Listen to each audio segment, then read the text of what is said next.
Welcome to episode 121 of the High Volume Hiring Podcast. I am Stephen Rothberg. I'm the founder of College Recruiter job search site, and we are going to be talking about engagement, not the kind that comes in the spring with a white dress, but in terms of campus instead. And, so maybe disappointing, maybe not.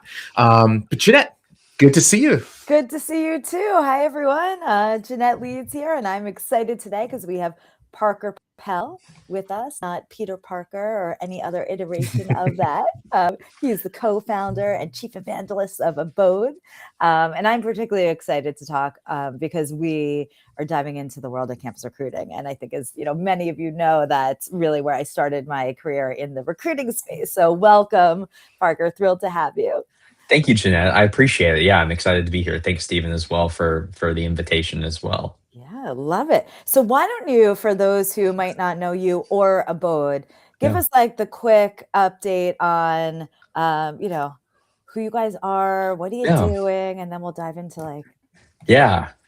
So Abode was started by me and two of my college roommates 8 years ago, and is kind of transformed into the AI-powered platform for really the entire early talent journey. So from the first time a company meets someone at a recruitment event, which now in campus recruiting could be your freshman year, all the way through them joining, hopefully as an intern conversion, Abode's kind of the one-stop shop where a company can facilitate an experience that mimics what Gen Z is looking for. And that will be something I say consistently today, and is really the revolutionary component to our product, is that we are Gen Z, we built it for Gen Z, and so, we help the companies to meet those expectations.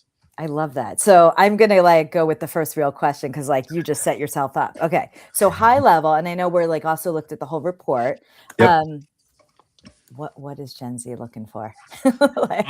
What they're really looking for, and it's interesting, is gone with the transactions was one of the quotes. So in our 2026 campus recruiting experience report, we heard and we asked, why are you spraying and praying your resume with AI to so many different companies, right? It's a problem for employers because they don't know who is an actually interested or engaged candidate and who is not.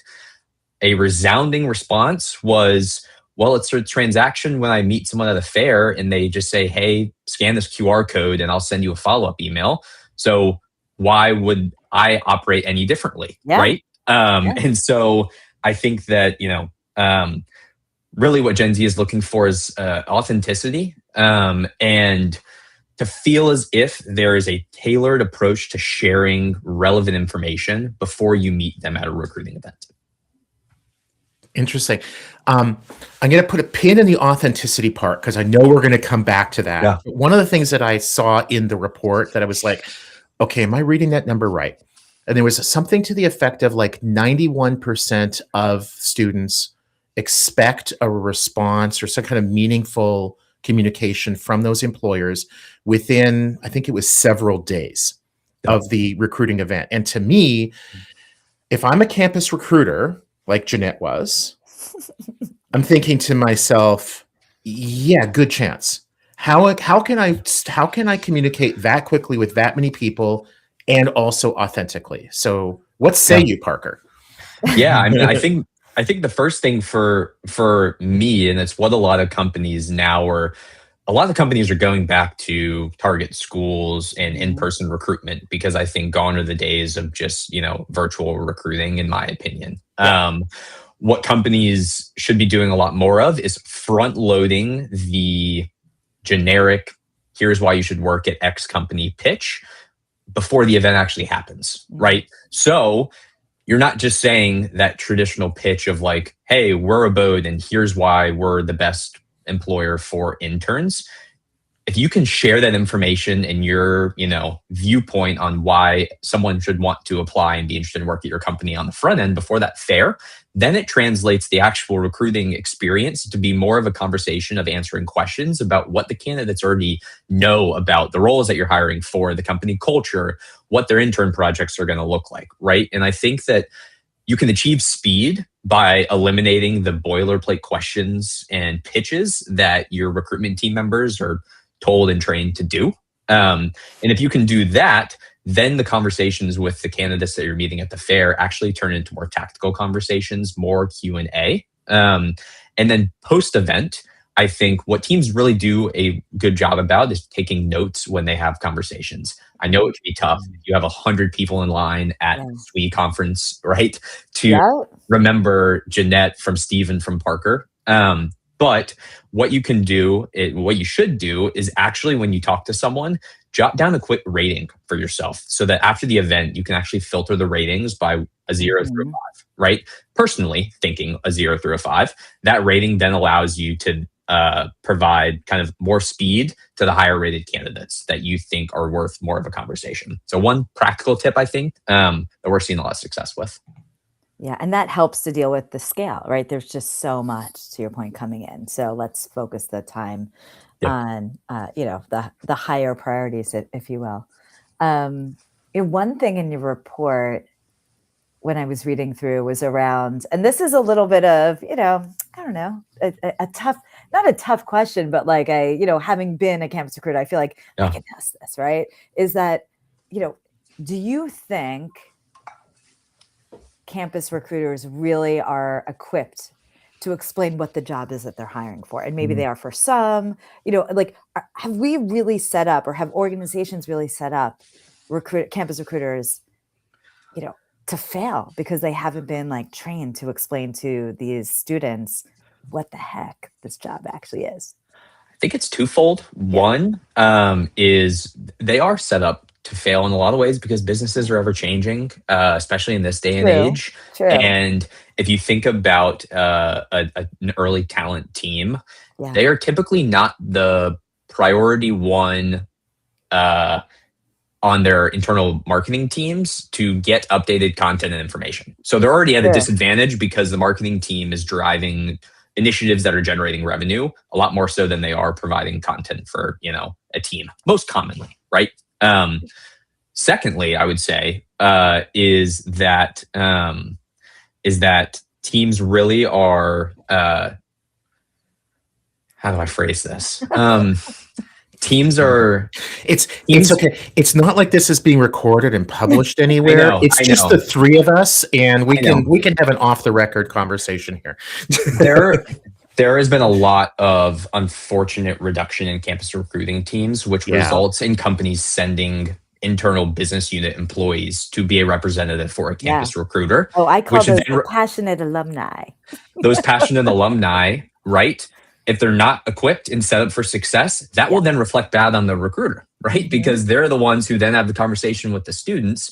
But if Parker, who, is in technology, went to Rhodes College, is fair, was not equipped to actually speak about what the experience is going to be like, then that sets the recruiter up for failure, because when they follow up, the student has no clue what even, the internship experience is like.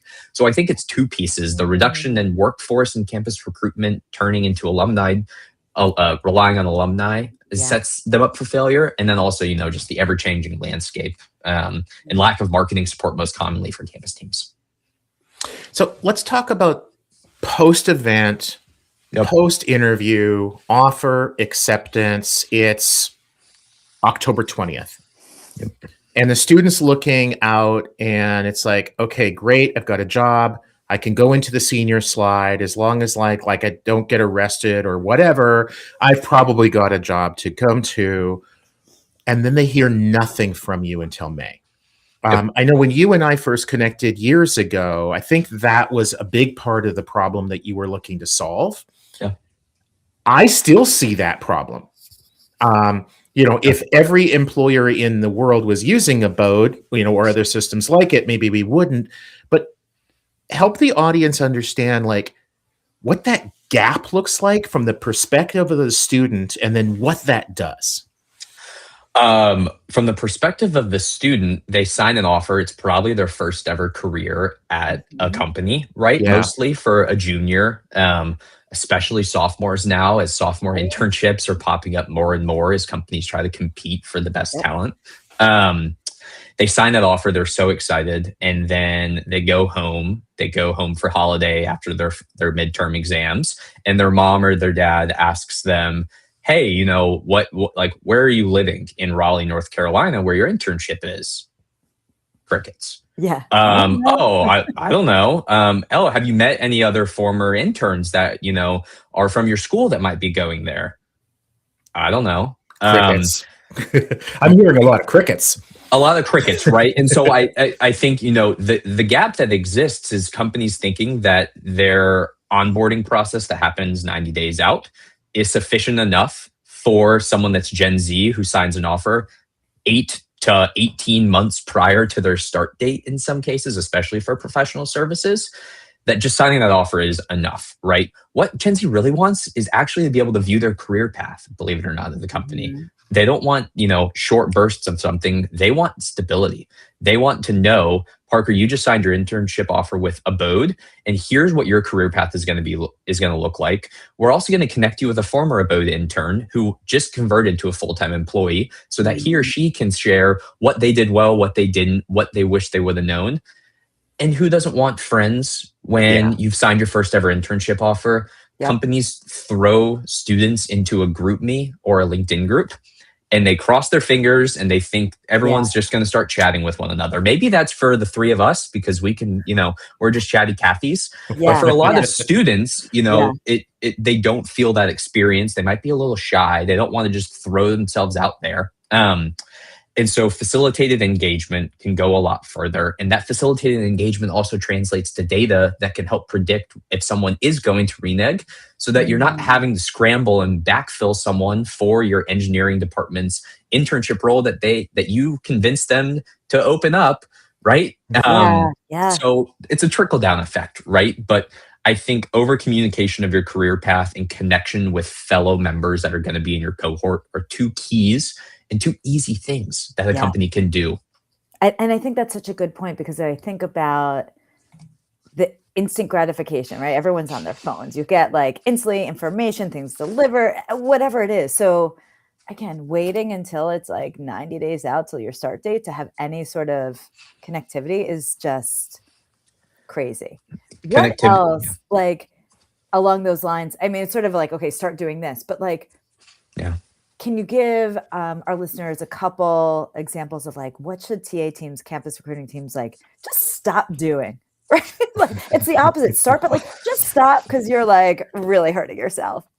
I think I'm not going to say stop, but I'm going to say you can save money you can save money on the amount of swag that you're sending to interns. Okay, say more. A money saver. If a company doesn't have a kind of a full-fledged keep warm post-offer acceptance strategy, what they'll kind of default to is we'll send you a monthly update about our quarterly stock report, and after your midterms, we'll send you a Yeti cup with our branding and a backpack for your internship, and then we'll talk to you 90 days for your onboarding. So you can save money by stopping the swag and throw them into a group and have a few prompts. Secondly, I think it kind of goes back to they can sniff out the BS. You know, being kosher here, like you can sniff it out. And so if it feels like you're getting a company-wide, here's how we're doing in the market email, right? Then they're going to be like, oh, you know, control, delete. And they're probably not even looking at their email like any employee is, because they haven't been trained on what work life is. So you have to meet them where they are as well. Where they are, where I am, it's right here. So translate your strategy into a mobile friendly experience. Meet them where they are kind of two things I would say. I love it. So I know we're totally at time, but like just semi follow-up question on that. I'm like, and maybe because I have a son that's heading off to college in the fall or really late this summer. And if anybody has an internship opportunity for Jeanette's son, where she can eventually get him off of her payroll, then. Oh my God. So I see, and also again, my daughter's in high school. And so for those that again maybe are my age, whatnot, like when you talk about meet them where they are, like they're not checking email at all. Like I have to be like, guys, you got a like message from again your incoming college, but Snapchat, TikTok, like whatever other, the newest social media phase.